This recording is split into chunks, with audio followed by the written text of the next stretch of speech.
So my name is Alyssa and this is my daughter Copeland. Welcome to the Wonderlings. Today we are going over our 1 month and 2 month updates for baby Copeland, as well as her surgery journey and her health updates. So today marks her 2 month birthday,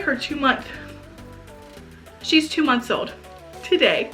And she had her shots this morning, so she's not feeling tip-top shape. That's why we have her in our Moby wrap, just to keep her nice and calm. And y'all can see her. I can talk freely with my hands, and we're just gonna make this nice and easy. So I actually filmed a 1 month update a couple weeks ago, and I never uploaded it. So now that she's actually 2 months old, we're just going to combine the two together into one big happy video that's not going to be 20 minutes long, hopefully. So when she was born, she was 5 pounds 12 ounces and she was 18 3/4 inches long. And for her 1 month update, she jumped up to 7 pounds 6 ounces and she was 20 inches long. And she was in the 5th and 6th percentile for weight and height for her 1 month update. Her first month of life, literally I was still having to work because the adoption kind of happened so quickly. I couldn't get time off that fast. I had some stuff at work that I just had to get done. So I actually worked that first month, and Daniel and his mom helped me tremendously take care of her. Our families really just helped us along and helped us that first month to survive with a newborn. But now that I'm on maternity leave, it's been a lot smoother. But the first month of life, I'm going to be adding some pictures here for you to see. I didn't take very many videos, but I took a lot of pictures, and you can see her just grow and her sweet little grins, her sweet little faces. Her first month, really, she liked to sleep. She hated to burp, still hates to burp. She hates having her diaper changed. It's like the worst thing in the world, and she hasn't quite grasped the love of having a bath. And I really hope that she starts to enjoy having a bath, because I like having a bath and I like her being clean. So hopefully she'll start enjoying that soon. So now looking forward, her 2 month update, which was today, she is now 8 pounds 13 ounces and 21.5 inches long. So she went, so in a span of 2 months, she's gained 3 pounds 1 ounce, and she's grown about 3 inches and some change. So she's growing so fast, and over the past week or so, over the past maybe 2 weeks, she's started to smile at us and coo a little bit. She hasn't started to reach for things, but she started to do, like, whenever we place her down on the changing mat to change her, like on her changing table, she'll start to reach, her arms will just reach out for us like, no, don't put me down. And it's the saddest thing in the world. But overall, she's doing so good. I have a couple of videos for y'all that I want y'all to see of this cute, sweet little girl. I tried my hardest to get her to smile on camera, and she's just not having it. She's just like completely mesmerized by the camera itself, that it's like she just doesn't want to do anything. She's just like Phoenix in that matter. He won't do anything when a camera's out. So hopefully she'll start to become accustomed to the camera, and I will get a smile for y'all to see soon. Now, surgery update. So in utero, they actually saw that she had a thing called a duplex kidney. That basically means on her right side, she has 2 ureters coming out of her kidney going into her bladder, whereas a normal system has 1 ureter on each kidney coming out of it into the bladder. She has 2 on the right side and 1 on the left. And with that, her right kidney was a little distended. It had a lot of fluid in it, and in her bladder there was a thing called a ureterocele, which is basically this big mass of fluid that was in her bladder. And the doctors thought that it was what was causing the backup in the right kidney and why it was so enlarged. So from the get-go, like we went and met with the doctors beforehand, before she was even born, just to kind of get an understanding of what was going on. And while we were in the hospital for her birth, like after she was born, they already went in and they did 2 ultrasounds while we were there. No, they did 1 ultrasound while we were in the hospital, as well as a VCUG, which is like a thing where they shoot dye up into her bladder, I think, and it kind of shows them if she has reflux or like where the dye goes. So she had both of those done while she was in the hospital for her birth. And then we had to go back in like the next week or 2 to have another ultrasound done. And so that way they can see like how it was progressing as she's gotten bigger and started on formula and started like using diapers and stuff. My family threw us a baby shower the weekend before Thanksgiving. So we drove down to my parents' house, and while we were there, I started to notice some changes in her, and I just kind of equated it to babies being babies. But she wasn't running a fever. She didn't run fever the whole weekend, but she stopped eating as much. She went from eating 3.5 to 4 ounces to 2 ounces in a 30-minute to an hour time span. And it was like she was kind of playing with it and not really eating it, which was strange. But she didn't have a fever. She kept having the same kind of diapers, but she was a little bit more whiny than normal. She wanted to be held a little bit more. And I really didn't think twice about it. That Tuesday of Thanksgiving week, we went to have another ultrasound, and then we went to meet the surgeon to go over her surgical plan, because we had already had scheduled for her to have surgery the Monday after Thanksgiving. So this was the week of Thanksgiving. We went in for like a pre-op appointment just to talk through things and have them look at her bladder again with the ultrasound. So we were waiting in the doctor's office. I was making her a bottle, and the surgeon walked in, and we casually said, yeah, she's not eating as much as she normally does. It's just been a little weird. And the surgeon said, yeah, I don't think she's feeling very well. So Daniel and I kind of looked at each other and we're like, oh, what makes you say that? And she said, well, let me show you the ultrasounds.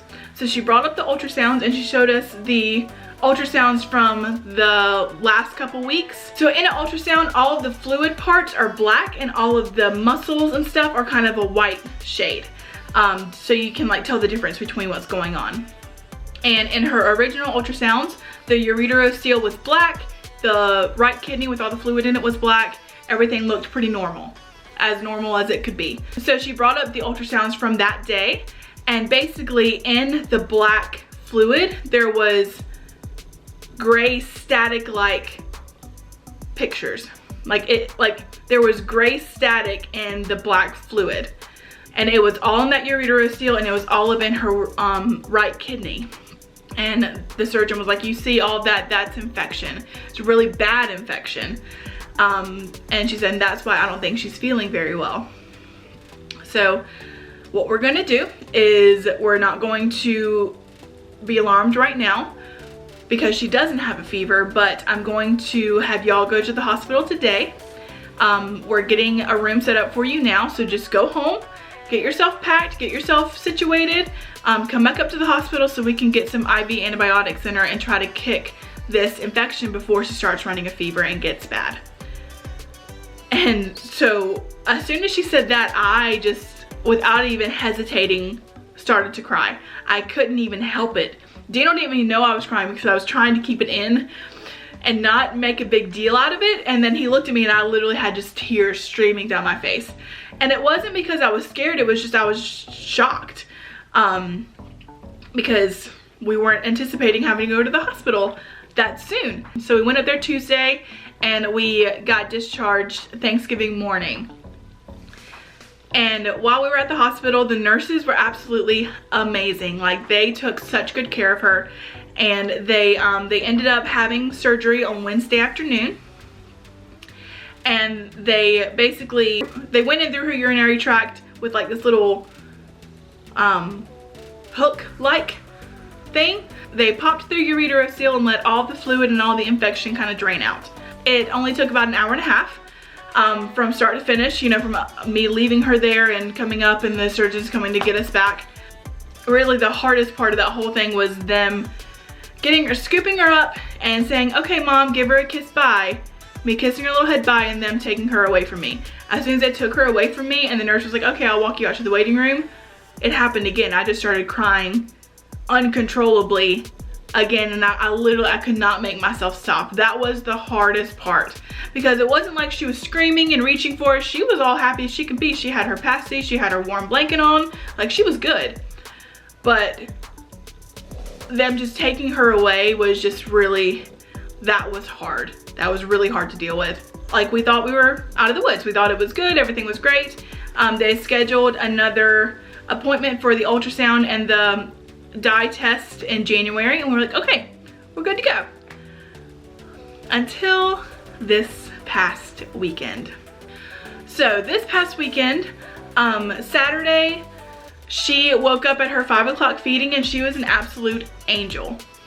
Like, Daniel got her up, he changed her, she didn't even cry during her diaper change. She fed 5 ounces, like she downed it, she was great. 8 o'clock, she was screaming. She never screams herself awake. Like she kind of like stirs and like grunts, and we know that she's ready to wake up, but she never really cries herself awake. But she made a scream that we had never heard before. It was like a painful scream, or like she was scared. It was so bizarre. So she did that, both of us jumped up, and Daniel changed her diaper. She was still just wailing, so we fed her, and that kind of calmed her down a little bit, but she only ate 2 ounces and then fell asleep, and she would not wake up for anything. So we're like, okay, maybe that was just really strange. So we let her back down, and then the rest of the day she only would eat about 2 or 3 ounces, and she was really clingy. Like she just wanted to be held. And I checked her temperature. Her temperature was a static 97.9, 98 temperature all day. I called the urology nurse on call, and I called our pediatrician nurse on call. Both of them said the same thing. If she, you know, it might just be a small virus going on, like don't really worry about it, or kind of go with your gut feeling about it. And the only thing to really worry about is if she gets up to a temperature of 99.9 or 100.5. I was like, okay. And then once it hit like 10:30, she started to feel extremely warm. And we're like, okay, so we called the on-call pediatrician nurse again. So, okay, her fever's gone up a little bit on her forehead. What do we need to do? And she made us do a rectal temperature. I did not do that. We made Daniel do that. And it was a 99.9. And she said, yeah, you probably need to take her in. We're like, oh my goodness. So that was probably 10:30 or 11 o'clock at night, Saturday night. We packed up. Daniel's parents came and got Phoenix, and we went to the ER. And by the time we got to the ER, they did another rectal ultrasound, and it was 100.8. So something was wrong.